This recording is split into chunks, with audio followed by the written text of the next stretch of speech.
방금 소개받은 안철입니다. 제가 말씀드릴 발제 내용은 여러분이 다 받으신 페이퍼에 전부 들어 있습니다. 그래서 그 논문은 다 읽어보시면 되겠고, 제가 영상 자료를 보면서 어떤 복잡한 체계나 이론이나 이런 것보다도 오늘 이 학술 회의의 주제가 바로 시대정신, 통일. 여러분 이 자리에 저보다 나이 더 드신 분은 몇 분 안 계신 것 같은데, 여러분이 이때까지 살아오시면서 지금 우리가 곧 경험하게 될 남북정상회담, 또 북미정상회담 이후에 펼쳐지게 될 드라마라는 것은 상상을 초월하는 일이 되지 않을까. 물론 기대가 크면 실망도 크다 이런 말이 있습니다만, 우리 민족의 현대사에서 이런 드라마가 펼쳐지고 저나 여러분이 그런 드라마를 직접 목전에서 보실 수 있다는 것은 저는 큰 인생의 행운이 아닌가 그렇게 생각을 합니다. 물론 남북정상회담이라는 것이 과거에도 2차례나 열렸지만 그때 성과는 그렇게 크다고 생각하지 않습니다. 그러나 이번에 열리는 이 회담은 가장 큰 아젠다가 비핵화라는 것이죠. 비핵화. 김정은의 손에서 핵무기를 내려놓게 하느냐 마느냐, 우리 민족의 사활이 걸린 문제입니다. 그리고 또 이번 회담은 장소가 바로 우리 MDA를 넘어서 대한민국 땅에서 열린다는 것이죠. 아까 우리 기초화면에 우리 이화세계 홍익인간 그 화면을 보니까 그 건물이 우리 천안에 있는 우리 국학원 본부 건물 아니겠습니까? 대학원도 있고 그 건물이 저기 화면에 나오는지 모르겠는데, 이번에 바로 김정은 위원장이 와서 우리 문 대통령과 남북정상회담을 하는 남측 지역에 있는 평화의 집하고 거의 비슷하게 생겼습니다. 참 저는 그 외형에 깜짝 놀랐는데, 그 장소에서 어떤 드라마가 펼쳐질지 상당히 기대가 된다. 그리고 과연 김정은이 제 제목에서 뽑아놨습니다만은 이 제목에 제 제목을 한번 보십시오. 부제에 보시면 이제 김정은 시대 당민화. 당민화라는 용어는 제가 우리 1993년 김영삼 대통령이 집권한 이후에 무슨 말이 등장했습니까? 문민화라는 말이 등장했습니다. 문민화. 그 문민화가 없었더라면 대한민국의 민주화는 이렇게 빠른 속도로 발전할 수 없었을 거예요. 김정은은 그동안 선군 정치의 깃발을 내리고 당민화. 이것은 일종의 선당 정치라고 볼 수가 있는데, 당을 우선으로 하면서 민간을 내세우는 선당 정치를 지금 김정은은 추구하고 있다. 남북 정상회담은 이제 우리 정의용 안보실장이 북한에 가서 이 전달을 하고, 우리 대통령의 친서를 전달하고, 또 김여정 부부장이 와서 우리 대통령에게 국무위원장의 친서를 전달하면서 빠른 속도로 변화되어 왔습니다. 이렇게 김정은 위원장, 우리 대통령이야 우리 국민의 손에 의해서 선출됐고 우리 국민의 의사를 반영하지만, 김정은 위원장은 지금 집권한 지 6년밖에 안 된 30대 초반의 지도자입니다. 과거 김일성은 군부와 같이 손을 잡고 체제를 유지했고, 김정일은 군부에 의존해서 체제를 유지했습니다. 그러나 과감하게도 김정은은 군부를 다 눌러버리고 지금 자기가 당 중심으로 권력을 재편했습니다. 이게 바로 오늘날 김정은 체제의 특성이 있습니다. 1차, 2차 정상회담 때 순환비행장에 또는 평양의 백화원 초대소에 북한의 지도자가 나타나면 엄청 찬 군인들이 그냥 줄비했습니다. 근데 이번에 우리 특사단 일행이 갔는데 북한에서 권총 찬 사람이 단 한 명이라도 나왔습니까? 나오지 않았죠. 그럼 그만큼 김정은이 군을 다 장악했다. 물론 완전히 장악했다고 제가 표현하긴 좀 그렇습니다만은, 그래서 남북 관계는 일단 좀 빠르게 발전할 수도 있다. 이렇게 생각을 하면서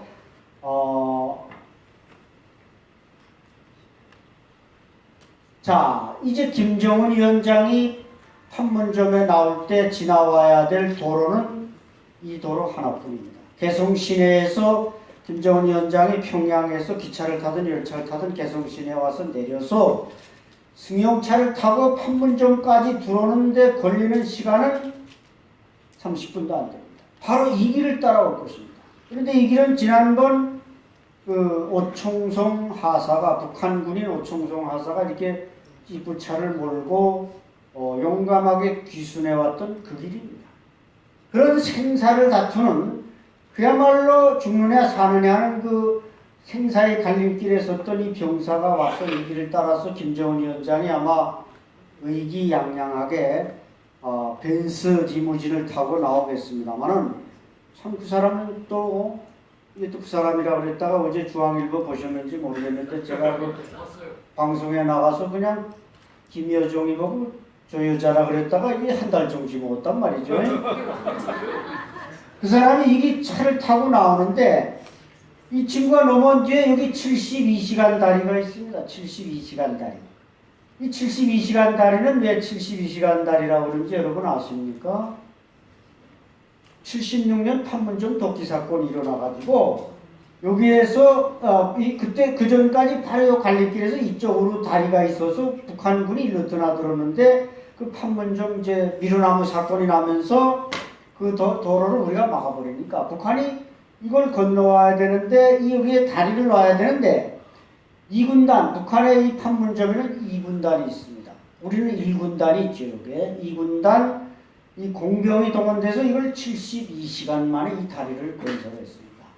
근데 뭐 우리 공병도 그 정도 건설할 수 있습니다. 북한군만 뭐 건설할 수 있는데, 지금 이 친구가 바로 넘은 뒤에 여기다가 새로운 차단소를 만들고 여기에 이제 고멸을 하는데, 뭐 김정은 위원장이 여기서 떠나면 뭐 프리패스로 이제 판문점까지 들어오겠죠. 그리고 이제 바로 아까 글로 들어오면은 이제 여기로 들어오면 이제 통일각이 있습니다. 이번에 이제 우리 회담이 이 평화의지, 바로 이번에 남북 정상회담은 여기서 열리게 됩니다.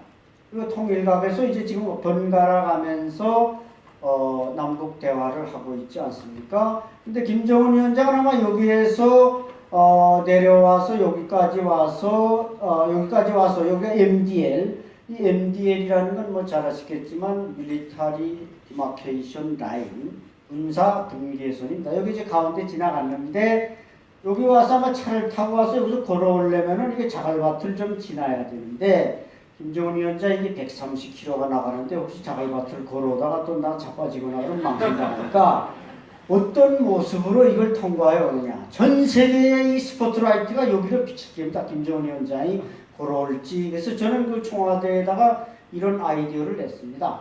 여기가 이제 유엔사에 관할 구역이지만 이 뭔가 임시 가교를 설치하라. 그날 아침에 바로 이제 27일 날입니다만 며칠 안 남았습니다. 여기다 무지개 가교를 하나 임시로 설치해서 우리 문재인 대통령이 그 중간에 딱 올라가서 김정은 위원장을 만나서 악수하고 데리고 여기로 걸어오는 방식을 하면 어떻겠는가. 이제 그런 아이디어를 냈는데, 그건 뭐 청와대에서 받아들이면 그대로 할 거고 아니면 걸어올 겁니다.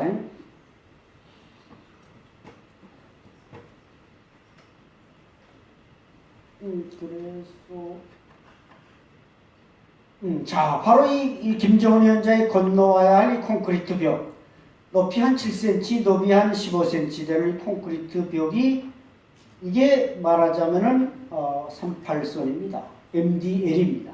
그러니까 이게 원래 없었습니다. 이게 원래 없었는데, 여기 뭐 북한 군인 이쪽으로 넘어오고 우리 군인 넘어가고 기자들도 왔다 갔다 하고, 기자들이 북한의 판문강에 가서 차도 마시고 그랬는데, 이게 원래 없었죠. 여기 가보신 분 많겠죠. 없었는데 지금은 여기 이 친구들이 절대 넘어올 수 없고 우리 군인이 절대로 넘어갈 수 없습니다. 왜?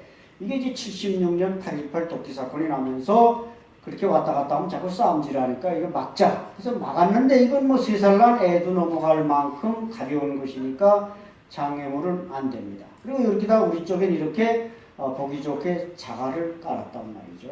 자갈을 깔아서 김정은 위원장이 걸어온다면 여기 와서 차에 내서 내려서 여기로 걸어오면 되는 것입니다. 근데 그렇게 이때까지 뭐 장관급, 뭐 차관급 이런 사람들처럼 평범하게 걸어오고 걸어간다면 그게 얼마나 그 정상회담에 별로 의미가 없지 않겠습니까? 이거는 사실 유엔사에 관할 구역이지만 내 나라 내 땅입니다. 내 나라 내 땅인데 우리가 지금 70년 동안 이걸 내 나라 내 땅을 찾지를 못하고 있는 거죠. 바로 통일은 이건 우리가 찾자는 것이고 이것이 시대 정신이고 그래서 우리는 누구나 여기를 자유스럽게 왔다 갔다 해야 되는 것입니다. 그래서 2013년까지 여기에는 지금 우리 국군이 지키고 있지만 이게 2013년까지 여기 남쪽에는 다 미군이 있었습니다. 그러니까 미군이 있으니까 북한 쪽에서 볼 때 그러면 침략자다 하는 북한의 사상교육이 맥혀 들어가게 돼 있는 거죠. 거기 남조선 국군이 와 있어야 되는데 미군이 다 서 있으니 북한에서는 다 사상교육이 폐쇄된 상태에서 하다 보니까 남조선 쪽에는 저렇게 미제가 우리나라를 침략하고 있다. 그래서 그런 의견이 반영돼서 2013년에 미군은 싹 빼고 우리 국군에 잘생긴 미남 군인들이 쫙 나가 서 있고 북한군에도 뭐 나름대로 이제 그 북한 군인들이 이렇게 나와 있지 않습니까? 이 사람들 보면은 뭐 여기 중위도 있고 뭐 하사도 있고 여기 소위도 있고 여기도 소위인가 중위인가 있고 이게 다 여기는 이제 하전사 2명에 나머지 3명이 장교로 되어 있지만 이 사람들은 100% 다 장교입니다. 이 사람들은 장교지만 너무 장교만 갖다 놓으면 안 되니까 이 사람한테 하사 계급장을 달아서 세웠을 뿐 이 사람들도 100% 다 장교들이라는 것이죠. 그래서 이제 남북 정상회담에 대해서 우리가 이제 많은 기대를 가지고 있습니다. 아까 말씀드렸듯이 이것은 이제 김영남 상임위원장, 헌법상 국가원수인 김영남 상임위원장, 그 다음에 김여정 동생, 이선권 조평통위원장, 최휘 체육지도위원회 위원장. 이 네 사람이 이제 지난번 우리 평창 올림픽 때 특사로 오지 않았습니까? 특사로 왔다가 돌아가서 김정은 위원장이 대단히 흡족하게 가서 성과를 많이 거뒀다 해서 맞이하는 모습인데 그리고 이제 노동신문들도 이런 걸 다 대서특필했습니다. 그리고 우리 애국가가 울려 퍼지는데 우리 대통령에게 다 손을 올렸는데 북한은 뭐 손을 올렸느냐 말았냐 말이 많은데 북한은 원래 애국가 할 때 손을 올리지 않습니다. 거기도 올린다면 뭐 예의상 올려줬겠는지 모르겠습니다만은 올리지 않기 때문에 안 올린 거고 어쨌든 뭐 표정은 담담하게 있고 그 다음에 이제 김영철 이 천안함 폭침의 주범이라고 하는 김영철이 왔는데 여기 이제 이방카가 있습니다. 이방카 미국 대통령의 딸 청와대 보좌관 이방카가 있는데 두 사람도 아주 가까이 있었습니다. 가까이 있었는데 이렇게 문 대통령이 김영철 부위원장한테 가서 인사를 하는데 이방카는 여기까지만입니다. 시선을 여기까지 돌리고 여기서 조금만 돌리면 여기로 갈 텐데 안 돌리는 거죠. 그래서 우리 대통령께서 제 생각이지만 그냥 좀 이렇게 분위기를 잡아서 이방카한테 서로 인사 나누시오. 이렇게 말했더라면 아마 악수 한 번은 안 할 수가 없는 거 아닙니까? 여러분이 동창회 나가시면 평소 미워하던 놈도 누가 옆에서 한번 인사해. 그럼 할 수 없이 악수한단 말이죠. 이렇게 좀 해야 되는데 또 우리 대통령도 이게 다 그 대통령이 딸인데 이게 의전상 함부로 인사시키는 것도 아니니까 어쨌든 둘 다 국가를 대표하는 사람이니까 다 웃는데 이 사람만 이게 뭐 약간 좀 벌레 씹은 얼굴을 하고 있다는 것이죠. 이게 우리 헌법재판소장 여기 옆에 앉아 계시고 여기 또 주한미군 사령관 브룩스 대장이 앉아 있고 그래서 이제부터 이제 제 발표의 본론을 말씀드리면 북한에서 군인들이 어떻게 이렇게 이제 밀려날 수밖에 없었는가. 아까 당민화라고 말씀드렸는데 당이 군을 눌렀기 때문에 김정은이 저렇게 화해협력 물론 뭐 우리 아까 김 교수님도 말씀하셨지만 이게 위장평화일 수도 있고 또 시간 벌기일 수도 있고 여러 가지 북한의 전략을 우리가 액면 그대로 받아들이면 안 되겠지만 이번에 바로 김여정을 수행하고 왔던 김정은의 서기실장 김창선입니다. 자 보십시오. 이게 육군 중장 거기는 별이 2개면 중자입니다. 하나면 소장이고 2개면 중장이고 3개면 상장이고 4개면 대장이죠. 이 육군 중장이 서기실장으로서 지금 김정은이 의자 받치기 노릇이나 하고 있단 말이죠. 어떻게 육군 중장이 이게 30대 의자나 갖다 받쳐주는 사람에서 되겠습니까? 전선에 나가 있어야지. 이 사람 이번에 이제 양복을 갈아입고 왔는데, 또 이 뒤에 가면은 이제, 이거 뭐 다 알고 있는 얘기들은 제가 빼고. 자, 김영남 상임위원장 이번에 와서 눈물을 몇 번 흘렸냐면 5번을 흘렸습니다.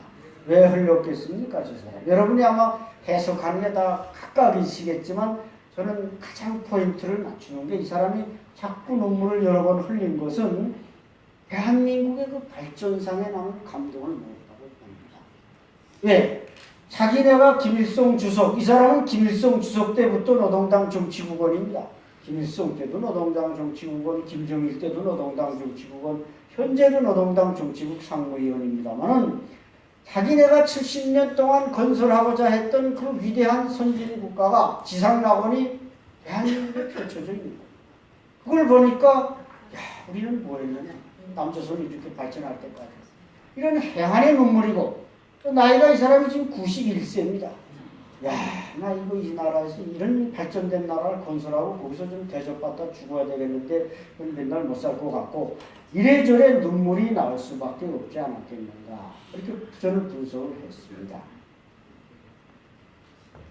자, 군인들, 아까 말씀드린 이 군인들인데 북한에서 계급장 정치라고 들어보셨을 겁니다. 계급장 정치. 마음대로 뗐다 붙이게. 자, 이 사람이 이병철 전 공군사령관이면 노동당 제군수공업부 제1부부장 이병철 대장으로서 몇 년 전까지 김정은과 맞담배를 피고 이제 뒤에 사진이 나오겠습니다만 그렇게 잘 나가던 군인이 지금 별 하나 떼끼고 4개에서 하나 떼끼고 지금 3개 겨우 붙어가지고 주석단에 지금 나와 서 있단 말이죠.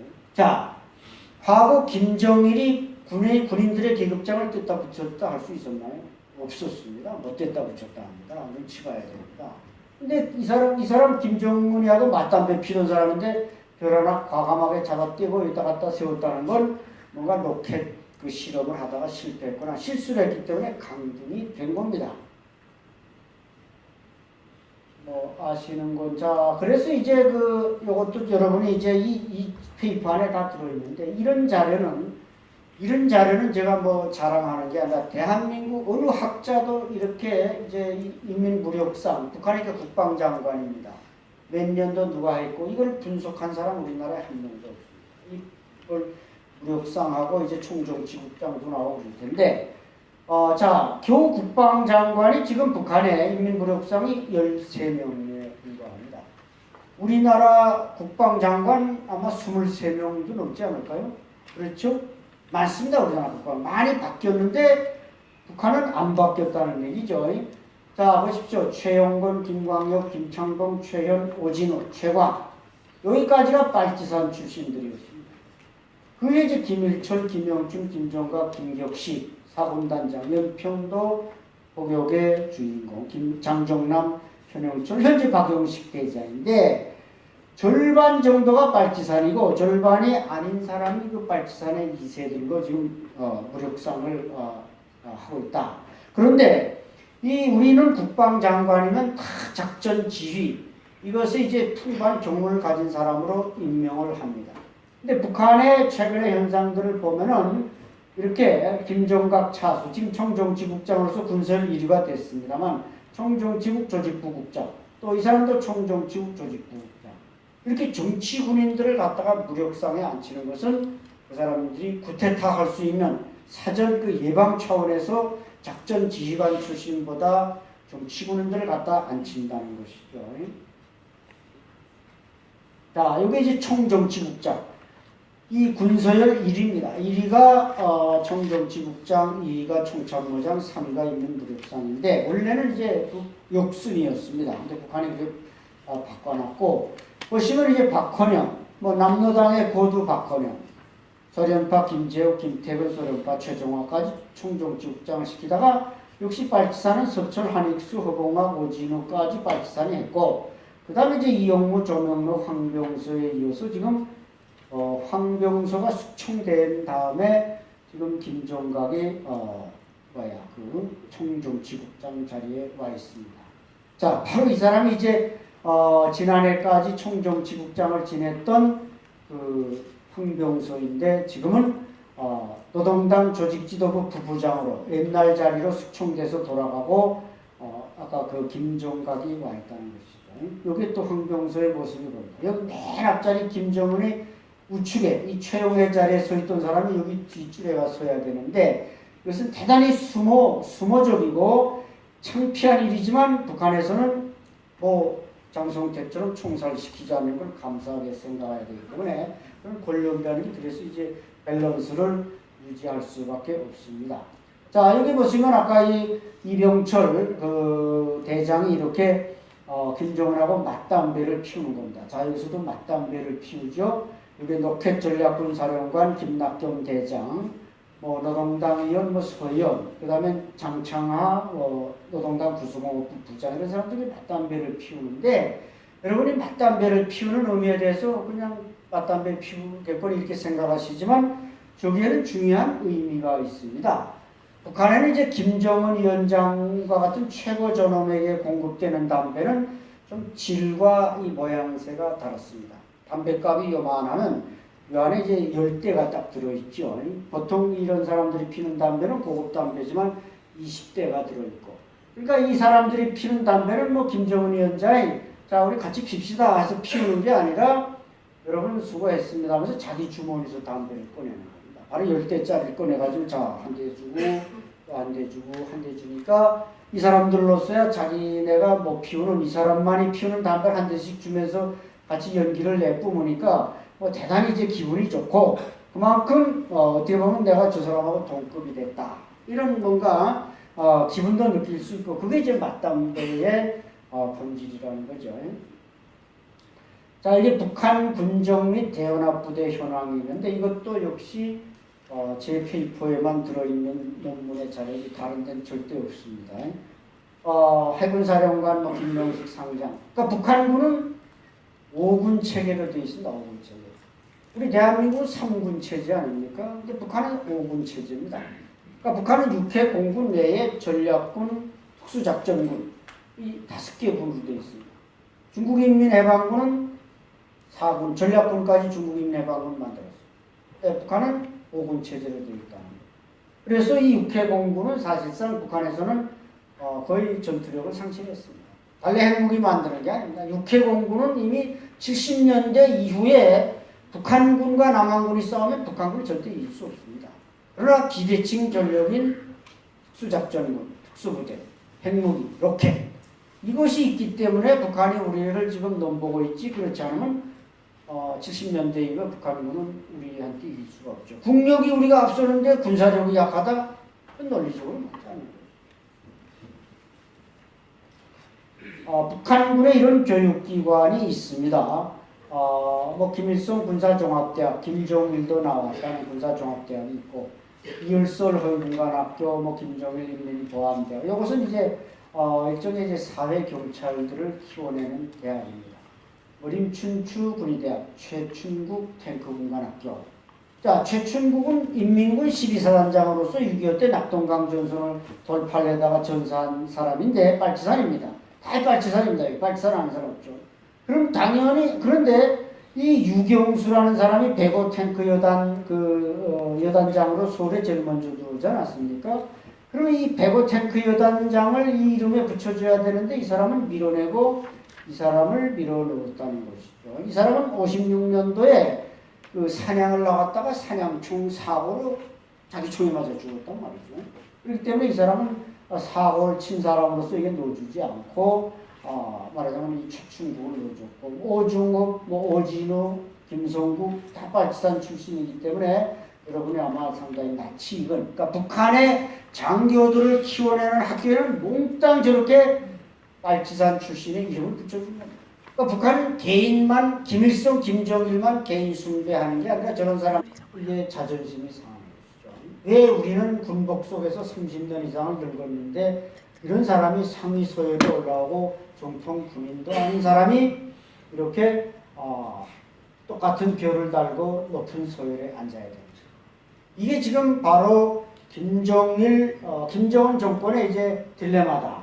자, 여기서 로켓 엔진을 개발한 김정식 중장, 아까 이 장창하 부부장, 이런 사람들도 그냥 로켓 엔진을 만들어내는 엔지니어였습니다.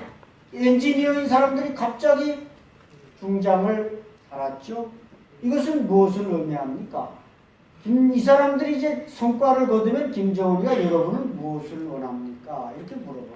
그럼 이 사람들이 소망은 군인의 장군이 되어보는 것이 소망입니다. 그렇게 말했기 때문에 이 사람들이 군복을 입혔지 뭐 저절로 입혔다거나 이 사람들이 입고 싶어서 입힌 게 아닙니다. 아까 그 이병철 대장 상장으로 강등된 이병철인데 그렇게 북한에서는 우리 대한민국은 이제 근대화되면서 머리 좋고 인텔리들 이 사람들이 다 법조계나 기업으로 다 갔습니다. 근데 거의 남아있지 않죠. 그렇다고 우리 군인들이 지금 오늘날 똑똑하지 않다는 말은 아니고 우리는 군도 똑똑하고 기업도 훌륭한 사람이 많은데 북한은 아직도 엘리트들은 거의 군부에 남아있고 기업이나 법률이나 이런 데는 거의 없습니다.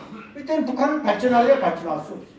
당연히 머리 좋은 이 브레인들은 기업이나 법률계나 뭐 이런 데로 가야 그 나라가 발전하는 겁니다. 그래서 대한민국은 발전했지만 북한은 역시 이 최고의 평상 이과대학이면 우리 카이스트와 마찬가지. 근데 나온 사람들이 이런 데 가서 로켓 엔진이나 개발하고 있으니 나라가 발전할 수 있어요.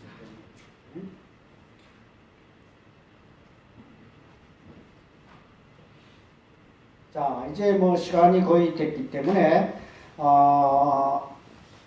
사진으로서 설명드리는 것은 이 정도 하고 한 5분 정도의 이제 결론을 내고 제 발제를 마치겠습니다. 뭐 뒤에 또 우리 경제 각 파트별로 훌륭한 발제자들이 계시기 때문에 그러면 이제 앞으로 남북 정상회담이 열리고 북미 정상회담이 열리고 이러면 북한은 어떤 길로 갈 것이냐 정치 군사적으로 제가 볼 때 지금 북한은 시베리아 개발에 약 30만 명의 감축된 군인을 진출시키는 것을 북한이 지금 검토하고 있습니다. 이것은 이미 85년도 고르바초프 때 김정일과 고르바초프 간의 약속이 됐다가 행동에 옮기지 못했습니다. 현재 북한군은 재래식 전력만 119만 명입니다. 거기서 30만을 감축해도 70만 명, 우리보다 훨씬 많은 숫자가 남습니다. 그러나 군인이 많다고 해서 북한이 군인이 많다고 해서 그러면 과연 그 군인들이 숫자가 무슨 큰 의미가 있느냐? 저는 큰 의미가 없다고 생각을 합니다. 이게 한 장의 사진을 내가 또 안 보여드릴 수가 없는 사진이 여기 있습니다. 자, 여기 보면 이게 북한 군인들, 북한군 4군단 군인들입니다. 김정은이 4군단을 방문해서 찍은 사진인데 요 앞에 한두 명, 요 친구까지 포함해서 요건 키가 1m 50이 될까 말까 우리나라 초등학생보다 작은 그런 군인들입니다. 북한의 지금 특수부대는 키도 크고 체력도 좋지만 일반 부대는 대체로 이렇게 영양실조에 걸린 군인들이 많습니다. 따라서 북한은 그동안 군사력 강화에 모든 걸 투자해왔고 이제 그 재부가 다 고갈된 상태입니다. 군인을 감축하지 않으면 북한은 체제 지탱력을 상실하게 되고 저절로 붕괴되거나 아니면 쿠데타가 일어날 수 있습니다. 따라서 북한이 시베리아 개발에 30만 명 정도를 내보낸다면 그로부터 그 인력 송출로부터 얻을 수 있는 자본이라든지 재정이라든지 이런 것은 상당히 북한 경제 발전에 도움이 될 수가 있습니다. 그러나 북한이 과연 경제 발전 모델을 어떤 모델로 정하느냐 이게 또 중요하겠죠. 그동안 북한은 70년대부터 지금까지 무슨 SOC 무슨 도로를 닦는다, 항만을 건설한다, 발전소를 건설한다 이 모든 것은 거의 군인들이 해왔어요. 노동 집약적인. 좀 더 정확히 표현하면 이것은 병력 집약적인 것이지 노동 집약적인 것이 아니죠. 그러니까 군인들은 군복을 입은 노동자로서 어떤 산업 대상 건설에 투하돼 왔고 그로부터 어떤 발생하는 이 모든 국가력이라는 것은 거의 소모적이었지 생산적이지 못했습니다. 따라서 이게 하부 구조, 군대 하부 구조에서 30만 명을 줄인다. 그러면 또 꼭대기도 그만큼 줄여야 돼요. 우리 국방부에 지금 장군이 한 400명 되는데 올해 안에만 우리 국방부의 장군을 몇 명 줄이냐면 약 13명을 줄입니다. 이 장군 13명을 줄이면은 엄청난 비용이 절감이 되고 지휘체계가 감소되고 우리 군은 그만큼 현대화됐기 때문에 어떤 그 전자 시뮬레이션에 의해서 지휘되고 전자장비에 의한 모든 수단이 발달되어 있어서 이게 가능한데 사실 북한군으로서는 지금 뭐 전자 이런 분야에서 우리보다 많이 뒤떨어져 있습니다. 그러나 비대칭 전력에서 무슨 EMP탄, 전자탄 이런 건 북한군이 지금 그 개발 단계에 있기 때문에 또 북한군을 그렇게 얕잡아 봐서도 안 된다 이거죠. 따라서 앞으로 북한군이 사회로 쏟아져 나왔을 때 북한 지배층이 어떻게 그 사람들을 이렇게 유지하고 체제를 유지하고 이런 건 상당히 그 딜레마로서 작용할 가능성이 높습니다. 하지만 북한군도 이제 군에 가서 적지 않게 사상교육을 받고 단련되고 훈련되고 이런 사람들이 이제 사회로 나오는데 그 정신력은 뭐 비교적 우수하다고 평가할 수 있습니다. 하지만 그 사람들은 북한군은 오직 군사훈련이나 농사짓는 거, 뭐 발전소 건설 이런 거는 시켜도 다른 무슨 직업훈련이니 기술교육이니 이런 게 거의 돼 있지 않습니다. 그런 면에서 볼 때 아주 값싼 노동력은 될 수 있으나 북한 경제 발전에서 많은 인력은 우리 남쪽에서 올라가는 것이 좋다. 저는 그렇게 생각합니다. 그래서 우리 시대적 요청, 오늘 우리 국학원이 진행하는 이 통일에서는 어떤 그 통일의 대의 명분, 명제만 논할 것이 아니라 이제 경제나 이런 다른 파트를 발표하시는 분들은 우리 쪽에서 올라가는 인력, 정말 우수한 인력이 대한민국에 있습니다. 우리나라의 교육기관은 우수하고 뭐 북한이 뭐 과거 동굴아파에 유학 내보내서 1000명의 인테리들을 키워서 그걸 북한이 경제개발에 잘 써먹었습니다. 근데 그 사람들이 70년대를 넘어오면서 거의 80%가 다 숙청됐습니다. 외국물을 못 따라요. 근데 우리 대한민국에서 우수한 교육을 받은 사람들이 북한에 올라가서 저런 북한의 리빌딩에 뭐 산업화, 현대화에 동참한다면 우리는 인적 자원이 풍부한 나라입니다. 그 대신 북한에는 지하 자원과 또 값싼 노동력이 존재합니다.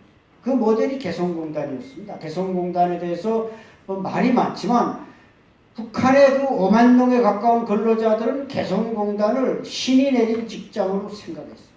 근데 우리 대한민국 다른 대기업과 비교할 때 개성공단이 뭐 우리 대기업을 앞지를 수가 있나요? 우리 대기업들은 중동에 나가서 무슨 어느 세계 어디 나라 나가서든 모든 위대한 창조물들을 만들어낸 것이 대한민국의 산업의 기술력입니다.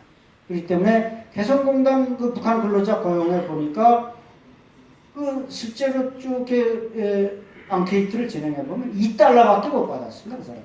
북한 그 당국으로부터 $2. 근데 북한 돈 $1는 뭐 여기 북한에서 오신 분들도 계시지만 많이 화폐의 가치도 변했지만 근래 와서는 거의 8,000원을 넘어서는 게 $1의 가치인데 그래도 $2를 주면은 북한 돈으로 미국 돈으로 $2를 준 북한 돈으로는 16,000원 정도의 월급을 받은 셈이죠. 그 외에 무슨 또 물품도 좀 받고 근데 지금 북한 돈으로 볼 때 북한 지방대학 교수가 5,000원 다 미만 받습니다. 5,000원 미만 받습니다. 근데 이 사람은 16,000원 받았단 말이죠. 왜 뭐 물품도 선물도 받고 우리 측에서 뭐 초코파이도 주고 라면도 주고 뭐 좋은 거 많이 주니까 그 사람들로서는 분명히 신이 내린 직장이었던 것입니다. 그래서 우리는 뭐 그게 1억 불 연간 개성공단 수입 1억 불이 북한의 핵개발에 들어갔다. 뭐 들어갔겠죠. 제가 봐도 들어갔을 가능성은 뭐 대단히 높습니다. 그러나 또 우리 체제를 북한에 알리고 홍보하는데 또 나름대로 엄청난 성과도 있다.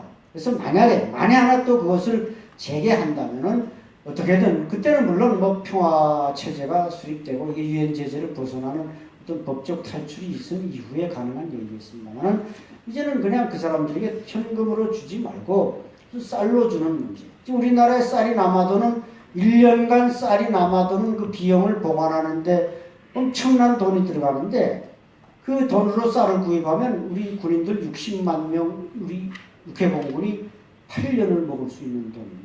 그러니까 우리는 쌀에 남아돌아서 고민이고 북한은 쌀이 가장 모자라는 나라고. 그렇기 때문에 이게 바로 이 하나만 보더라도 통일의 전목은 절실하다. 그래서 뭐 제가 이 정도에서 제가 말씀을 마쳐야 될 것 같으니까 어쨌든 정치 군사적으로 북한도 다이나믹한 변화에 직면하고 있고 김정은이 저렇게 변화돼서 나오는 것을 우리는 뭐 액면 그대로 받아들일 수는 없지만 무조건 우리는 그대로 다 받아들일 수 있어요. 우리는 그걸 받아들여도 대한민국 체제는 아무런 문제가 없습니다. 북한이 문제가 있고 북한이 걱정할 일이지 우리가 걱정할 일은 아무것도 없는 겁니다. 우리는 그냥 과감하게 받아들이고 과감하게 들어가고 그래서 예술단이 뭐 엊그제도 가서 얼마나 북한 사람들을 감동시켰습니까? 법원 왔습니다. 법원 왔는데 다 모르겠지만 북한 관객 12,000명 유경 정주현 체육관에 모인 평양 시민의 얼굴에 전부 범이 왔습니다. 제가 볼 때. 10년 전, 13년 전 조용필이 가서 공연할 때만 해도 이게 북한 그 시민들이 동공이 잘 돌아가지 않았는데 어제 보니까 그냥 동공이 그냥 미끄러워 잘 돌아가요. 이것은 그만큼 그 사람들이 마음속에 범이 왔고 대한민국을 존중하고 북한 사람들 다 대한민국 좋다고 생각하고 있습니다. 지금. 문화적으로 경제적으로는 뭐 잘 모르는 면이 많겠죠. 근데 우리가 왜 주저하겠습니까?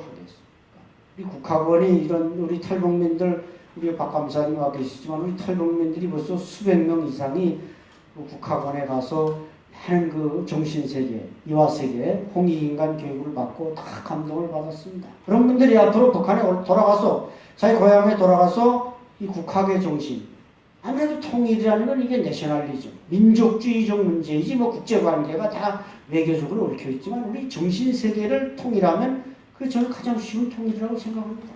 북한 사람들 머릿속에 뭐 김일성 주체사상이 들어있고 뭐 한다고 하지만 최근에 아까 보신 대로 그 병사가 목숨을 걸고 사선을 넘어오는데 그 사람 머릿속에 무슨 주체사상이 있겠습니까?